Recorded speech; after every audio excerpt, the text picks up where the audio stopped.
I'm Yuri. I'm Jacob. We're going for a drive.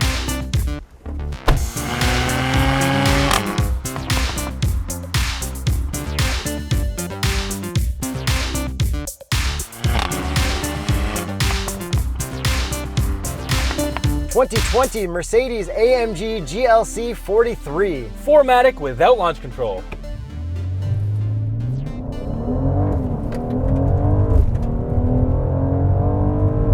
It's a solid kick in the back.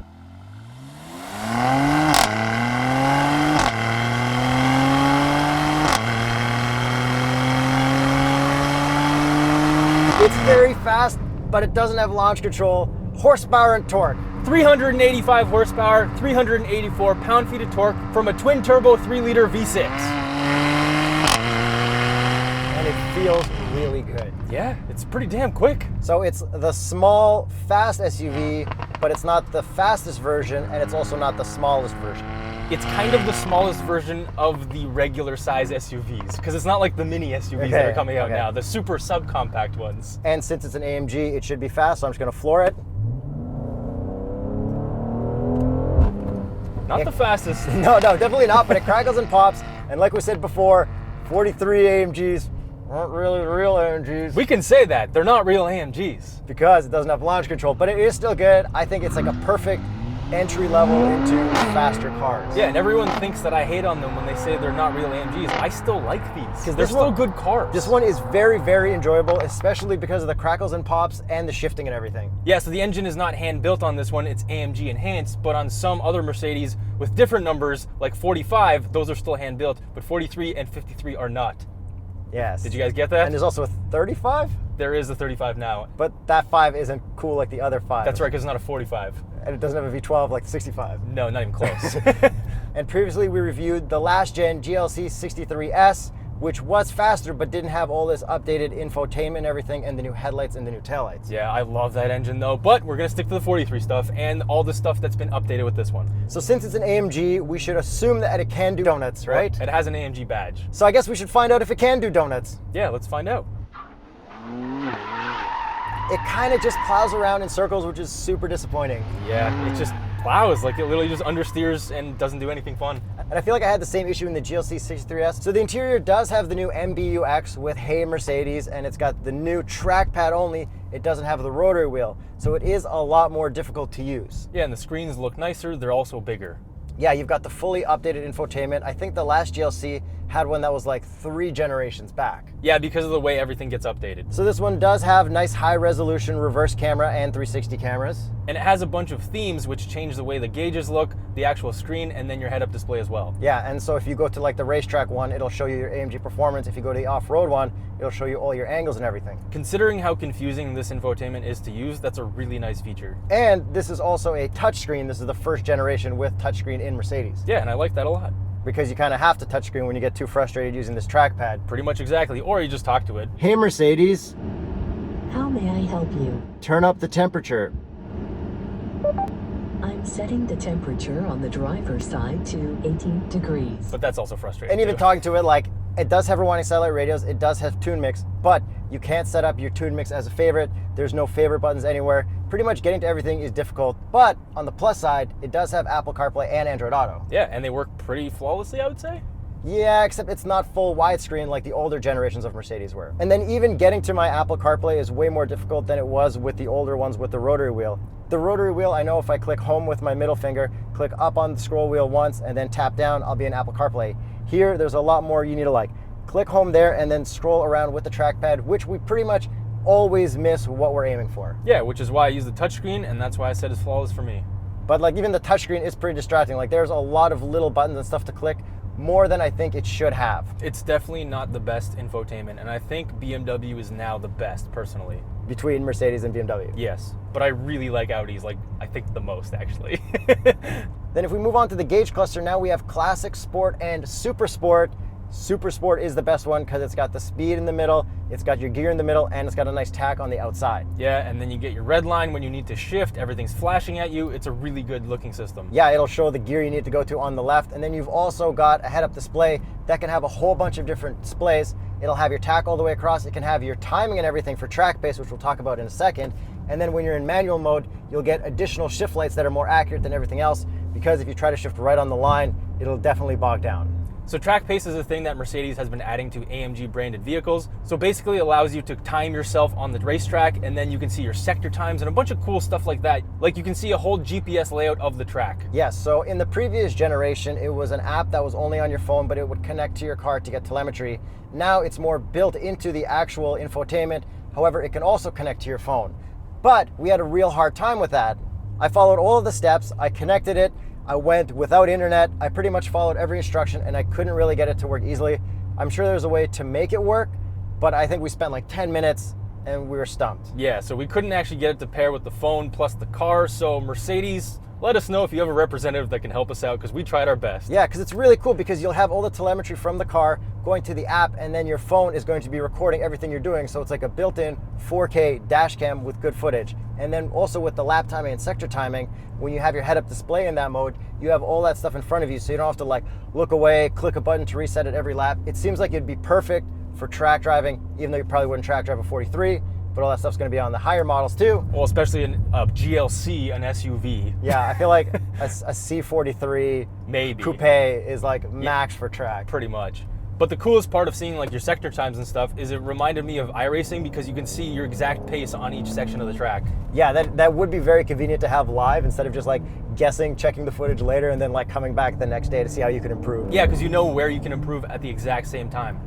And then I do think that is better than what Corvette is offering, even though the Corvette stuff actually works. If this worked, it'd be better. Yeah, well, the resolution I'm sure is going to be way better on this. So that's enough about the interior for now. We'll talk about more later, because there is way more stuff in here. But let's talk about the outside looks, because this now has Mercedes' new design language. And starting with the headlights. Yeah, so I think Mercedes' design language translates really well to SUVs, but not so well to the C and the E and potentially the S class.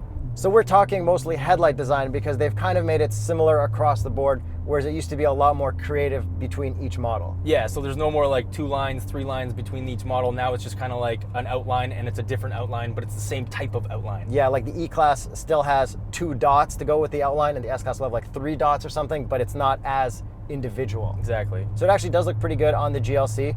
And then on the front, we also have the Panamericana grille. Yeah, I think this is a really good looking SUV, and dare I say looks better than the previous gen for once. Yeah, well, the last gen C43 had the pin style grille, and compared to the GLC63, I remember it just looked so lame, a little too high. This is pretty good. So moving around to the side, there's no crazy fake vents or anything like that, no vents, but we do have really nice looking wheels. Like, some of my favorite wheels come out of Mercedes. Yeah, it does look really good. And what is the Continental recommended tire for the GLC43 AMG? It's actually the ones that we're riding on, the Conti Sport Contact 5P. But from the side view, doesn't it look like it's still a little bit too high? A little bit, but not as bad as the X6 look. Like, that was just monstrously high. Yes, and this does have air ride, but only to lift it up. You can't really drop it extra. Yeah, which sucks, because like it would have been nice to have a button to lower it, and it does lower in each mode or raise in different modes, so depending on the drive mode that you're in. And then we do have plastic cladding over the arches. I feel like all the stuff we're complaining about in this right now is the reasons why they want you to get the 63, which will have all that stuff fixed. For sure it is, but some people don't care about that stuff, and this is still a really good car. They need to get like a 63 line for the 43. Oh God, no. Just the appearance package. Oh no. Well, they kind of already do that. But anyways, let's move on to the back. Taillights, what do you think? They're cool. It's the updated design language. These are like little bubbles. I don't really have an issue with it. Yeah, it's not like overly fancy. It's not as cool looking as the headlights for me, but they work pretty well. Then we've also got a cool double dual exhaust at the back and a pretty mean looking diffuser. But the exhaust is fake, so it's 2020 real. Exactly. But the actual tips themselves look pretty nice. You just don't look through them. I don't mind double oval at all. I like how Mercedes has like double square and double oval. So since we're looking at the exhaust, we might as well talk about it. So let's have a listen.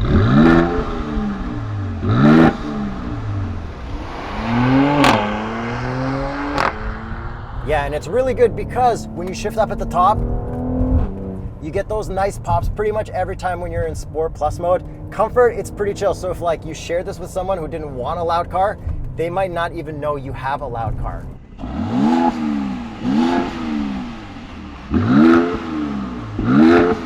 Yeah, and I think it's kind of pumped in here when you put it into powerful, because it also changes the valves on the outside. Okay, let me check. It sounds like it might be pumped in, but then that like huge brrrp from the back you're like, okay, it still is very real. Yeah, it does sound really good from the outside. And to finish off looks, this is the SUV version of the GLC. It's not the coupe SUV version of the thank God. GLC. I mean, This looks so much better. I don't mind the GLC version, but I know you like this version more, and I think this looks really great as well. We should probably find out how much room it has as a GLC SUV with the Box test. 1, 2, 3, 4, 5, 6, and shout out 7, Matt Brand Cars, who's back again. 9, 10, we now have Warehouse 74, and 11. Shout out Chris 22. That's our full first box test with all Patreon boxes. Thank you, patrons. So overall, this looks pretty good, better than you'd expect it to for a 43. Yeah, this is one of my favorite refreshes from any company because it just looks really good for this type of car. I feel like this looks as good as the last GLC 63. Yeah, kind of. So I'm gonna do a quick little cliche send before I get you behind the wheel. So Sport Plus, no race mode because this is not a real AMG. Very neutral, like not really plowing, not like the X6 was. Yeah, you can feel the ESP or the traction control kicking in, but it's like, it keeps you really neutral. Which is good, but it's also not like extra fun. Exactly. It'd be a good getaway car because you probably won't crash on your way to getting away. You'd have maximum traction on your way from the bank. Yeah, and in a dark color like this, people probably wouldn't notice you. Yeah, it's not too flashy. Maybe the wheels are the flashiest part, but they're still not that flashy. All right, so let's get you behind the wheel and talk about everything else. Launch control! Nope, Just gonna send it. you don't have a choice. No. Okay.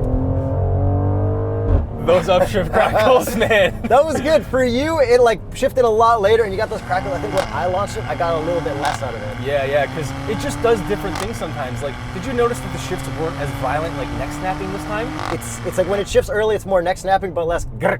Yeah. So anyways. But it's all an automatic. It's all doing its own thing. Oh yeah, I wasn't even touching the paddles, but we'll get to that in a little bit. Also, if anybody at Mercedes knows why the 43s don't get launch control and you have a good reason, let us know because it is very disappointing. Oh, they have a marketing reason for you. That's about it, though. I mean, come on, man. Okay, so let's talk about performance. So yes, this is a twin-turbo 3-liter V6, and I think it pulls pretty decently. There's nothing too crazy about it, but it's very linear. It's really smooth. And I'm gonna floor it right now. It's just very linear, like it almost feels naturally aspirated. Yes, but when you floor it, the transmission doesn't kick into like a low gear quick enough. Yeah, exactly. So this is a 9-speed, so there's a lot of gears to go through, but it can just go from 9 to 3, but it just doesn't want to do that too often. And you're in Sport Plus in automatic and it's still not doing it. Exactly, so this is a 9-speed auto, it's not a dual clutch or anything like that. Which is kind of appropriate for it not being a 63. And that's exactly what I was gonna say, because people probably don't want that kind of stuff. And the paddles are pretty quick to respond. Not as fast as like a dual clutch, but I'm totally okay with this. I think the sound from most of the upshifts really helps. It does, it really does.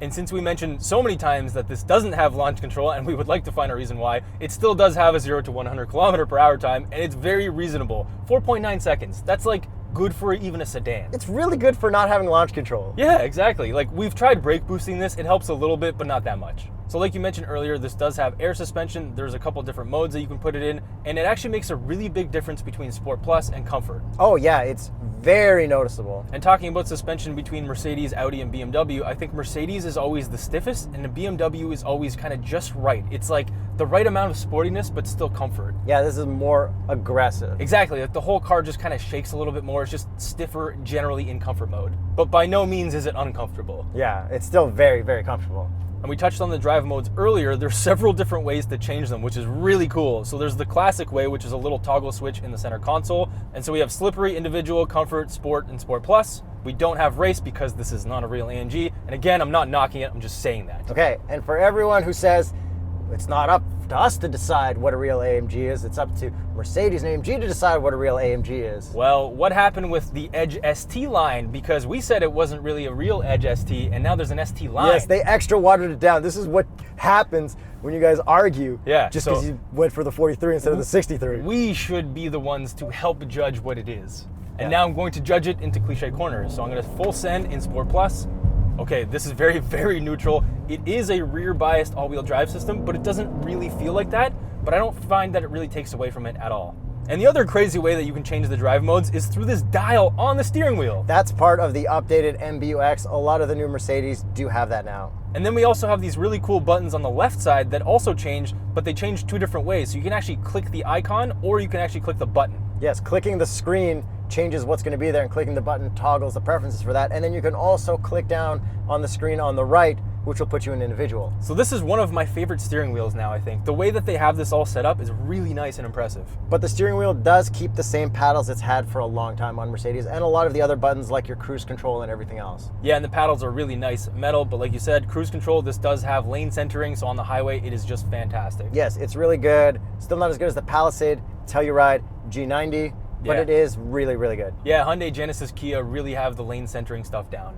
And then as for the rest of this interior, like we said earlier, this does have the updated screens and everything. This one is much wider than the last gen was, but this trackpad, I hate it. Sorry, I'm bringing it up again. It's just one of those things. Yeah, and then we have our exhaust button. We got a bunch of crazy modes down here as well, just like we do on pretty much every other Mercedes. We've got carbon fiber, which looks amazing. Everyone knows I love carbon fiber, and it looks amazing in here. And then we've got a lot of hard buttons for you, like your telephone, radio, car, the star button to go home, and your favorites. Then we've got hard climate buttons, even though when you click them, it does change all the screens and everything. Then we have really cool materials up here on the dash. It's kind of like a brushed steel and nice leather everywhere because it's a Mercedes. And there's no massage seats or anything like that. We do have heated seats, no cooled seats, which kind of sucks as well. Yeah, I asked Hey Mercedes if it has seat kinetics, but it said unavailable. Unavailable because it didn't work or just doesn't have this? I think because it doesn't have it. And another weird thing about the interior and the tech is there's only USB-C, no regular USB. And you have like 5 USB-Cs in the car combined. Like, give me one USB. This transition is too difficult. Yeah, it was a very abrupt transition, and other companies like Jeep and stuff, they give you both. Yeah, and then we also do have ambient lights in here. It is pretty nice, but it's definitely not as nice as the E-Class, but you still do get a lot of cool colors. And back to the center console area, we do have wireless charging. And how about the cup holders? Do they pass? It does fit a medium cup today, apparently. Oh, that's good. No problem. If you would like your cup to be used, patreon.com/TheStraightPipes, we can make that happen. That's not a thing yet. I saw you reaching for these. Let's do the visor test. I was ready for this. Ooh, 3, 2, 1. Oh, that's a hard slide, but I mean, it passes. Nice. I didn't think it passed. I didn't either. That's a full pass. Good job, Mercedes. Dude, I pulled on that earlier and it didn't slide. You gave it a lot there. Yeah, it didn't fly off. And then how about these seats? Seats are really comfortable, like almost like sitting on a really comfortable couch that is slightly race couch. And this car outperforms the bolsters. You do get tossed around a lot. I don't have an issue with these bolsters. I think they work pretty well. I am a little bit bigger than you, but they're no like 63 type bolsters. Yeah. But you can get super crazy seats for this as well, which are like race buckets, but I wouldn't recommend Yeah, just get the 63 then. Yeah. And even then, don't even get the bucket seats. Like bucket seats in an SUV, well, the Alpha was pretty sick too. Yeah, though. no, bucket seats are cool. Actually, I don't know. This is fine. Then how about the back seats? Back seats are really good. I actually fit totally fine at 6'1.5". Yeah. Head and leg room. Plenty of room back there, and the seats can fold down, and you can have a lot of room for stuff. You could probably fit a full-size road bike, because I think Mercedes and like SUVs and stuff like this and wagons are pretty much for rich people who have road bikes. You know what I mean? Yeah, but I mean, these aren't as expensive as like 63s and stuff like that. Yeah, there's just a bike shop near my house, and I always see like wagons and like Mercedes SUVs and stuff with roof racks and stuff like that. I think that's what it's for. So overall, this interior, I think they did a really good job updating it. Except for this touchpad. Yeah. They need a rotary wheel. Until they bring that back, I think Mercedes is going to have to take an L on the infotainment compared to BMW and Audi, like a hard L. For sure. So with all of that out of the way, we should probably get to the price. It starts at $64,400 Canadian. And this one is optioned out to $82,890. Kind of where I expect it to be. Like, everything's getting more and more expensive. Yeah, and in like a 63, it's still like in the 90s. So it's optioned out just right, maybe a touch above where it should be. Okay, would you take this over the BMW equivalent, Jaguar equivalent, Audi equivalent? I think the Porsche Macan is probably my favorite. This one would be a tie with BMW, but this infotainment is terrible. However, I don't really care about that much. I really like the driving dynamics of this and the X3, so I would just straight up tie those. You can't go wrong with either. Since it's not a full 63, I do want to have as many conveniences as possible. This does have tune mix, and even though it has a trackpad, I've gotten pretty used to it. I'd say this is probably tied with the Porsche Macan and the BMW for me. So let us know what you guys think and where this ranks. And check out this video, which is It's the next week's video. You guys gotta guess. Oh, you gotta guess the next week's guess. video. Come on, guys, guess. Let us know in the comments.